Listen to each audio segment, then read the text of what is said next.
السلام علیکم ناظرین، خبر شامل کرتے ہیں کاموکی سے۔ ہمارے نمائندہ عبدالجبار انصاری کی رپورٹ کے مطابق کاموکی میں نوجوان کے اغوا برائے تاوان کی ویڈیو وائرل ہونے کا ڈراپ سین۔ خصوصی رپورٹ دیکھیے deputy bureau chief Abdul Jabbar Ansari, ENN news Gujranwala. Sir, یہ جو اغوا کا معاملہ ہے، کیا ڈراپ سین ہوا ہے، کیا حقیقت ہے اس کی؟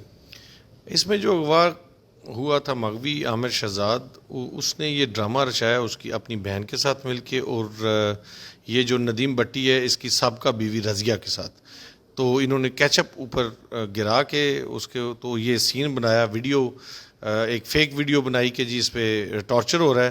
تو اس میں جناب CPO صاحب گوجرانوالہ سرفراز احمد فلکی صاحب کی زیر نگرانی یہ ٹیم تشکیل دی گئی، اور اس سارے واقعے کو ٹیکنیکلی چیک کر کے اور اس میں اس کی تفتیش کیے گا، اور الٹیمیٹلی جو حقیقت ہے وہ سامنے آ گئی کہ یہ اغوا کا صرف ڈرامہ رچایا گیا تھا۔